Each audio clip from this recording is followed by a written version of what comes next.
without further ado, let's get right into the video.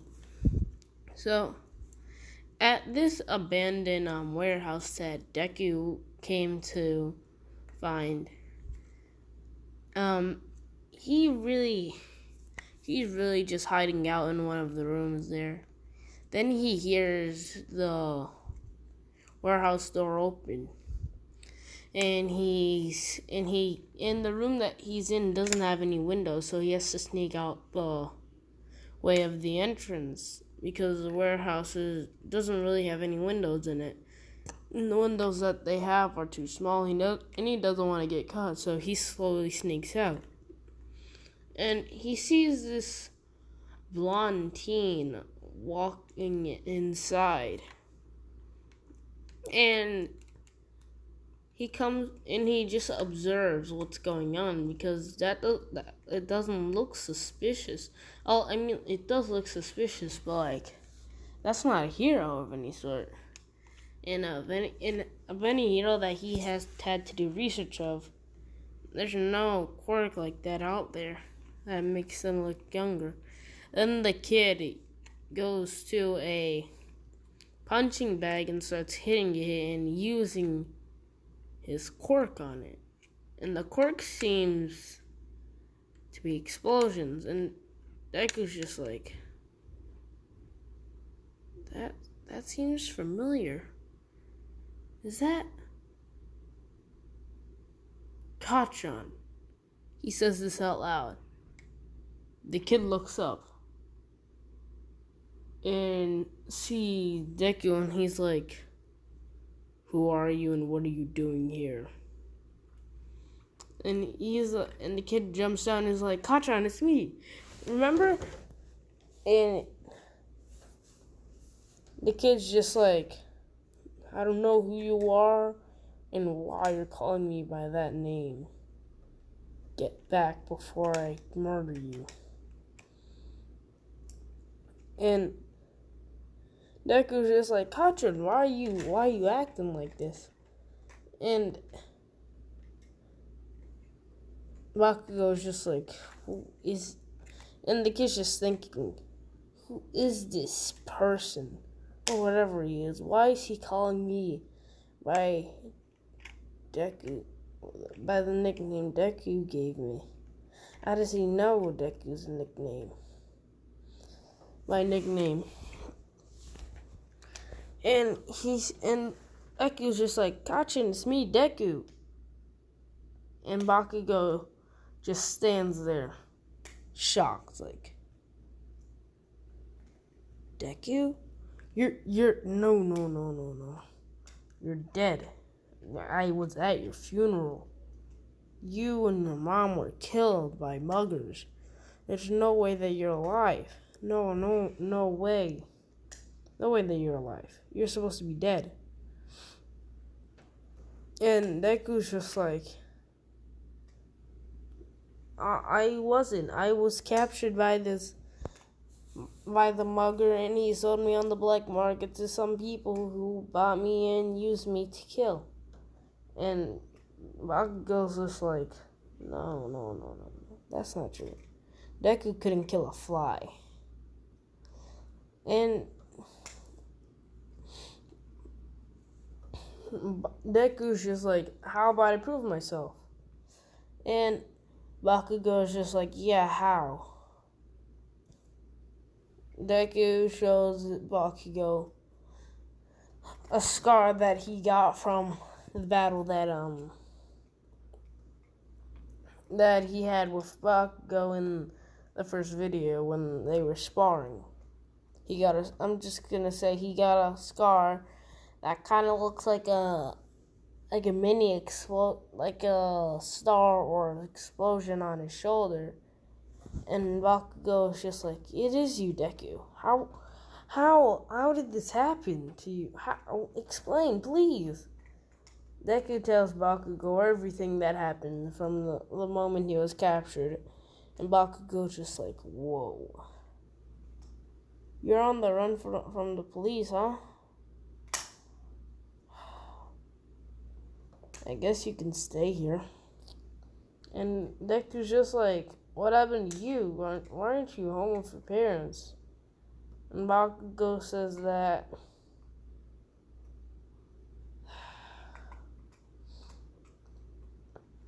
Dad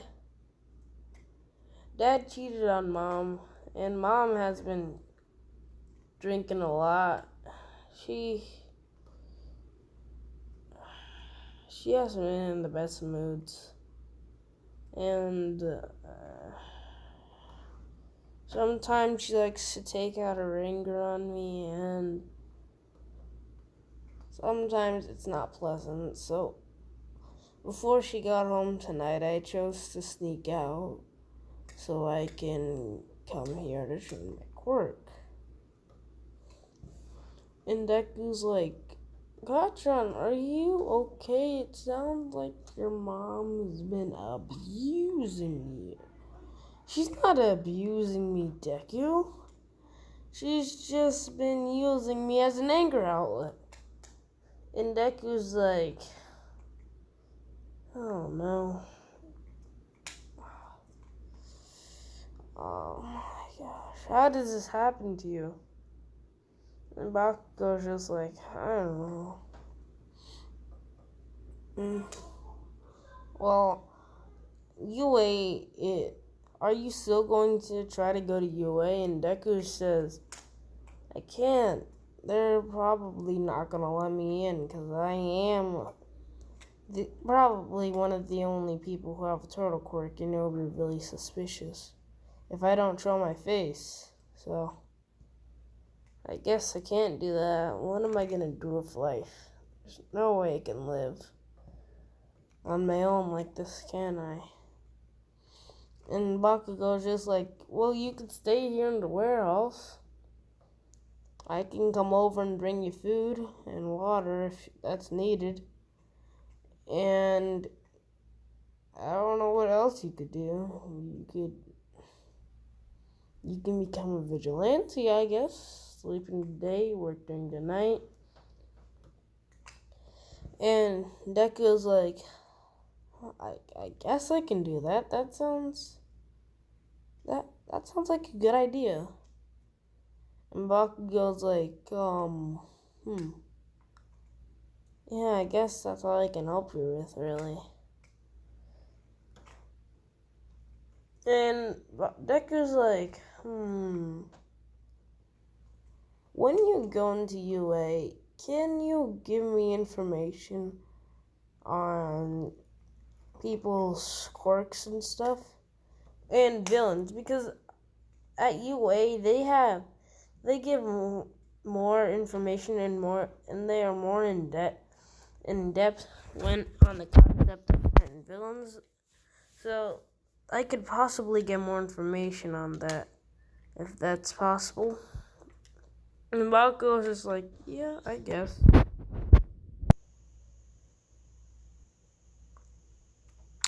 Sorry about that, guys. So basically, Bakugo, they start exchanging plans and stuff like that, trying to figure out how to help Deku with this new lifestyle that he has to adjust to yet again, due to his life changing in such a big way once more. They are both just happy to see each other and really are just both upset with how their life has been going. So, I'm gonna just do a time skip to the UA entrance exam. So this is from Bakugo's point of view. Alright, let's go. So I guess it's been a year since Deku started his vigilante work as Night Watcher. And it's been kind of fun working with him. As Smokescreen, I kind of made a name for myself as well as Deku. We're kind of like the most popular crime-fighting duo at this point.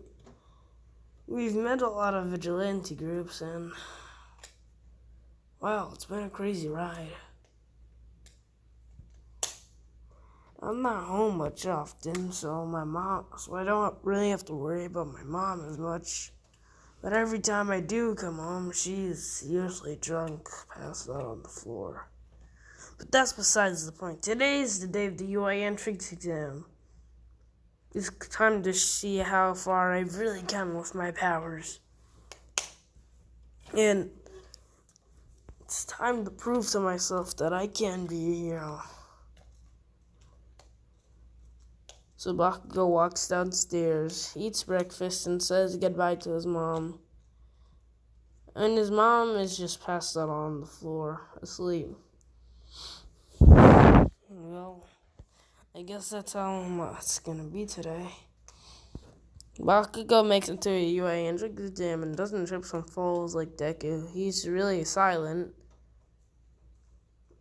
So there's nothing really different about him to point out. Though, he has a normal entrance exam.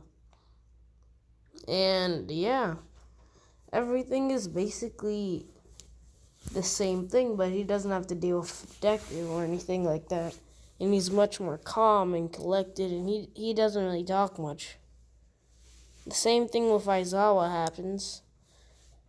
And for the hero versus villains, he's paired up with... I'm just gonna pair him up with Kirishima, and he's going up against Ochako and Ida. So, Kirishima and Bakugo enter the building as heroes going to attack Ochako and Ida.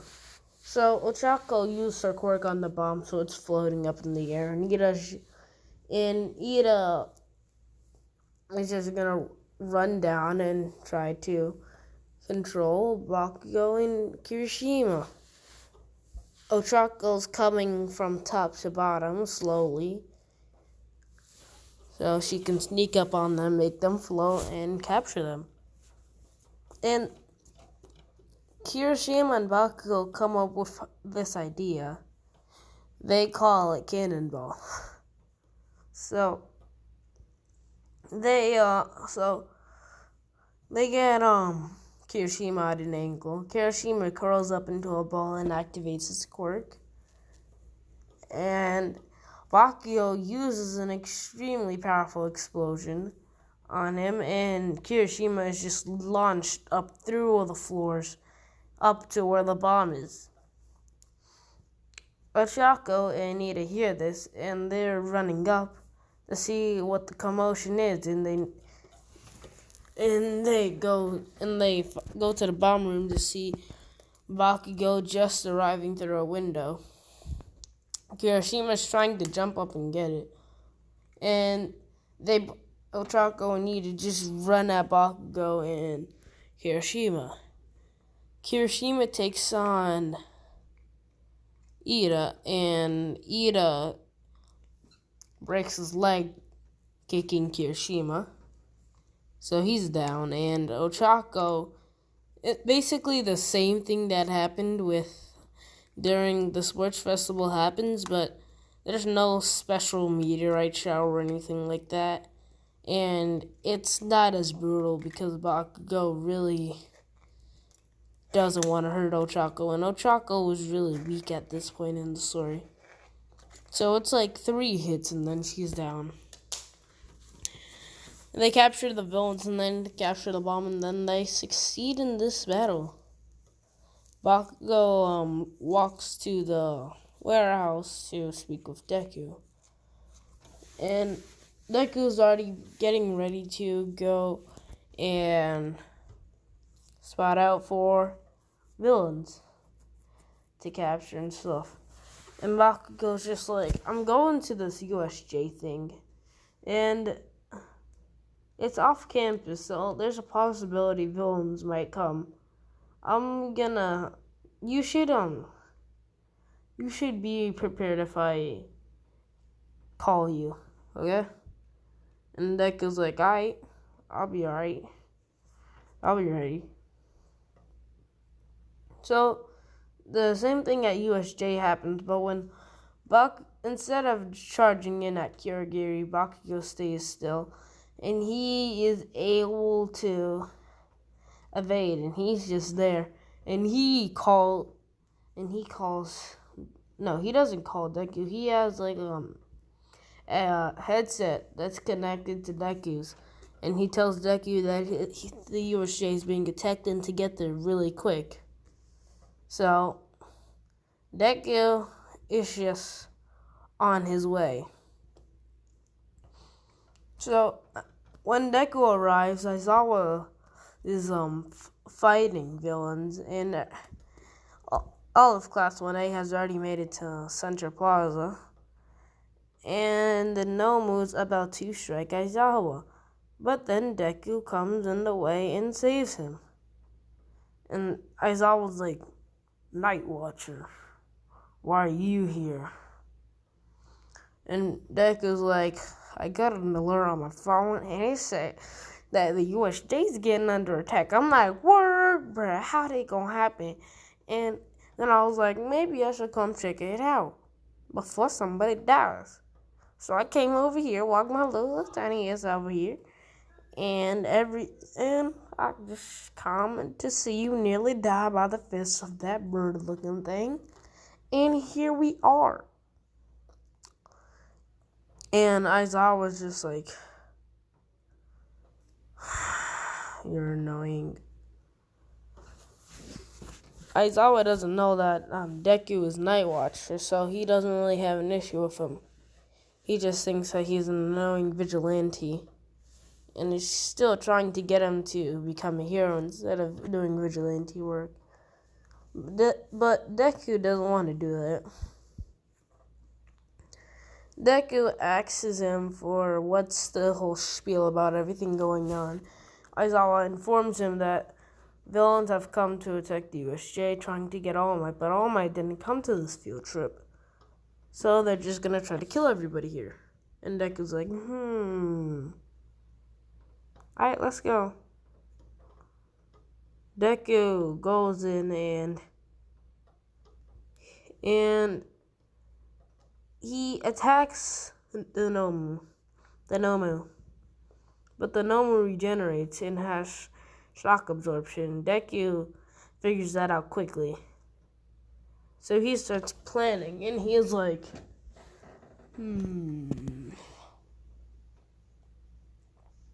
He tells this kid that he has seen use ice to hold down the monster over there for a little bit, just to encase him in ice constantly so he can't escape, just for a little bit.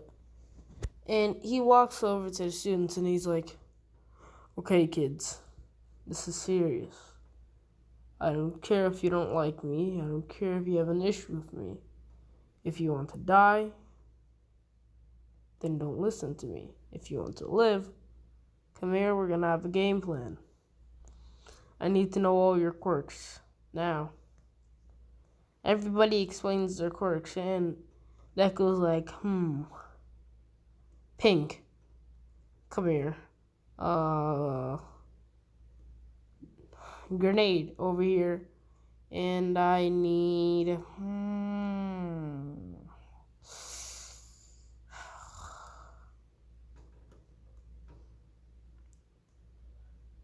let's think.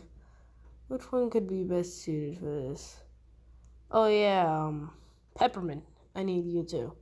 But you're already holding off the gnome, so we'll just come to you and discuss this game plan.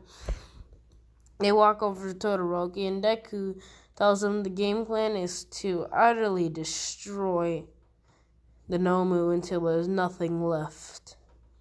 So he asks Bakugo, how far can you use your sweat? Can you, explode your entire body? And Bakugo's like, I guess, but it's just gonna be too much for me. It might kill me. Then Deku's like, okay, fine, I have an idea. Peppermint, I need you to warm up this guy's butt. Wait. Yeah, I need you to warm up this guy's body. So he starts sweating all over. And Deku and Bakugo's just like, what, why? And Deku's just like, you'll see. Acid. I need you to start shooting your acid at that Nomu thing. And she's like, yes, sir. And Todoroki, I need you to start burning him. And Todoroki's like, I don't use my ice in battle. And Deku's like, fine, go ahead with the others. You can be a fucking loser. We don't need you anymore. And Todoroki's like, fine. And walks off.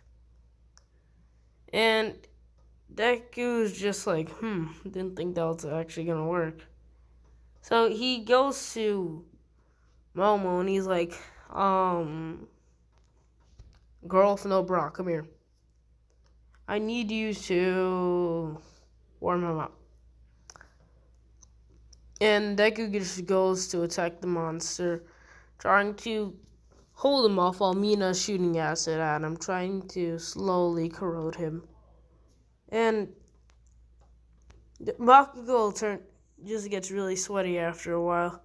And he asks and says, Night Watcher, what do I do now? And Night Watcher takes a gadget from his pocket and puts it on Bakugo. And he says, this suit has just basically sucked off all your sweat and put it outside of your body. It's the same area, just outside of your body. And the suit is really durable. It should be able to withstand the power of your explosions. So, what I'm going to do is chuck you at the villain and hope that you don't die. Because you are going to activate your quirk and you are going to hold on to him for dear life and blow up.